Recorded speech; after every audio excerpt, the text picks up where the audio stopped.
નમસ્કાર વિદ્યાર્થી મિત્રો, એનજી નોલેજમાં તમારું સ્વાગત છે, જ્યાં તૈયારી થાય છે સરળ અને સ્માર્ટ. આ વિડીયોમાં આપણે જોઈશું મનોવિજ્ઞાન અને શિક્ષણ વિષયના 30 એમસીક્યુ પ્રશ્નો, જે ટેટ 1 અને ટેટ 2 જેવી પરીક્ષામાં વારંવાર પૂછાતા હોય છે. આ સિરીઝમાં કુલ 1000+ પ્રશ્નો કવર કરવાના છે. દરેક ભાગમાં નવા અને ઉપયોગી પ્રશ્નો સાથે તમારી તૈયારી વધુ મજબૂત બનશે. તો તૈયાર થઈ જાઓ. તૈયારીની શરૂઆત આજે જ કરો અને દરેક ભાગમાં જોડાતા રહો.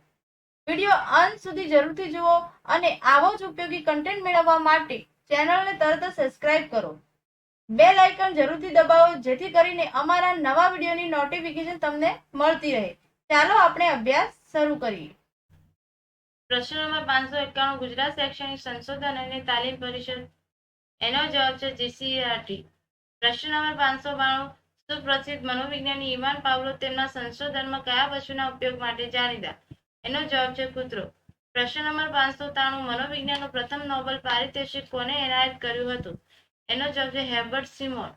પ્રશ્ન નંબર 594, વર્ગખંડમાં કઈ બાબત સૌથી વધુ અગત્યની છે? એનો જવાબ છે અસરકારક પ્રત્યાયન.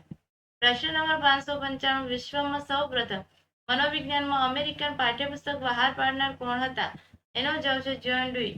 પ્રશ્ન નંબર 596, પિતૃત્વની રજા કઈ નિયમ અંતર્ગત મંજૂર કરાય છે?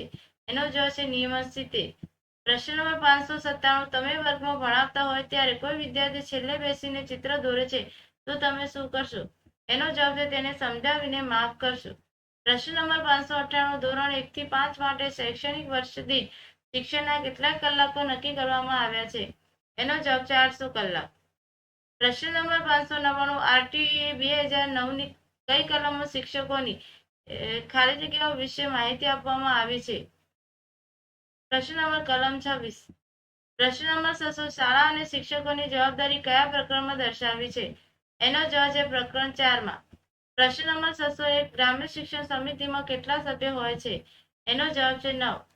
પ્રશ્ન નંબર 602, આરટીઆઈમાં ફી કેવી રીતે ચૂકવી શકાય? એનો જવાબ છે રોકડ, demand draft, postal order, non judicial stamp. પ્રશ્ન નંબર 603, શિક્ષણનો સામાન્ય ઉદ્દેશ કયો છે? એનો જવાબ છે વ્યક્તિત્વનો વિકાસ કરવો. પ્રશ્ન નંબર 604, શિક્ષણ સચિવ સીધો કોને જવાબદાર હોય છે? એનો જવાબ છે શિક્ષણ પ્રધાનને.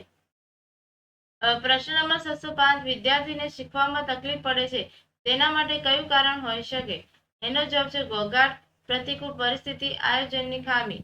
પ્રશ્ન નંબર 606, સતત અને સર્વગ્રાહી મૂલ્યાંકન હેઠળ આવરી લેવાયેલ વૈકલ્પિક વિષયો કયા છે?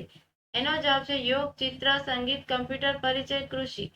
પ્રશ્ન નંબર 607, સામાજિકતા નીતિથી શું જાણી શકાય છે? એનો જવાબ છે અધ્યતાની સામાજિક સ્થિતિ. પ્રશ્ન નંબર 608, વિશેષ દ્રષ્ટાંતો ઉદાહરણની મદદથી સામાન્ય નિયમો પદ્ધતિસર પ્રાપ્ત કરવાની ક્રિયા આગમન પદ્ધતિની આ વ્યાખ્યા કોણે આપી હતી? એનો જવાબ છે જોયસ. પ્રશ્ન નંબર 609, વર્ધીમર કોપકા અને કોહલરની ત્રિપુટીએ કરેલો પ્રથમ પ્રયોગ કયા નામે જાણીતો છે? એનો જવાબ છે ફિનામિનન. પ્રશ્ન નંબર 610, મેસ્લોના સિદ્ધાંતમાં 5મું સોપાન કયું ગણાય છે? એનો જવાબ છે સ્નેહની જરૂરિયાતો. પ્રશ્ન નંબર 611, ગુજરાત રાજ્ય પરીક્ષા બોર્ડ. એનો જવાબ છે એસસીબી. પ્રશ્ન નંબર 612, પ્રોજેક્ટ પદ્ધતિમાં શિક્ષકની ભૂમિકા કેવી હોય છે? એનો જવાબ છે એક મિત્ર જેવી, એક માર્ગદર્શક જેવી, એક સહાયક જેવી. પ્રશ્ન નંબર 613, એક શિક્ષકનું સૌથી વધુ ઇચ્છનીય લક્ષણ કયું હોવું જોઈએ? એનો જવાબ છે ઉત્તમ વર્ગ વ્યવહાર, વિષય વસ્તુ પર પ્રભુત્વ, વિચાર અભિવ્યક્તિની સ્પષ્ટતા. પ્રશ્ન નંબર 614, હ્યુરિસ્ટિક પદ્ધતિ શેમાં ઉપયોગી છે? એનો જવાબ છે ઉકેલ મેળવવા માટે. પ્રશ્ન નંબર 615, માનસિક ભયનો ખ્યાલ કોણે સમજાવ્યો હતો? એનો જવાબ છે બીની. પ્રશ્ન નંબર 616, બુનિયાદી શિક્ષણનો નૂતન અભિગમ કોણે આપ્યો હતો? એનો જવાબ છે ગાંધીજી. પ્રશ્ન નંબર 617, એનસીએફ નો અમલ ક્યારે કરવામાં આવ્યો? એનો જવાબ છે 2005. પ્રશ્ન નંબર 618, અર્ધ પગારી રજા કયા નિયમ અંતર્ગત મંજૂર કરાય છે? એનો જવાબ છે નિયમ 27. પ્રશ્ન નંબર 619, વર્ગ 2 ના અધિકારીના નોકરીના 5 વર્ષ પૂરા કર્યા બાદ શું લાગુ પડે છે? એનો જવાબ છે તે જ સ્થળે ચાલુ રાખવા નહીં. પ્રશ્ન નંબર 620, વ્યક્તિગત તફાવતો સજ્જતા ઘટકોમાં કોનો સમાવેશ થશે નહીં? એનો જવાબ છે વંશાનુક્રમ. વિદ્યાર્થી મિત્રો, આ હતા 30 સૌથી ઉપયોગી પ્રશ્નો. આવા જ પ્રશ્નો આપણે દરેક વિડીયોમાં લઈને આવીશું, જેથી તમારી ટેટ 1 અને ટેટ 2 ની તૈયારી વધુ મજબૂત બને. હવે મળીશું આગામી વિડીયોમાં નવા MCQ પ્રશ્નો સાથે. તમામ ભાગો જોવા માટે અમારી પ્લેલિસ્ટ મનોવિજ્ઞાન અને શિક્ષણ IMP પ્રશ્નો પર ક્લિક કરો. એની લિંક કેપ્શન બોક્સમાં આપેલી છે. તો આજથી તૈયારીને એક નવી દિશા આપો. વિડીયોને લાઈક કરો, કમેન્ટ કરો, શેર કરો, ચેનલને સબસ્ક્રાઇબ કરો અને બેલ આઇકન દબાવી દેજો, જેથી વારંવાર વિડીયો મળતા રહે. Thank you.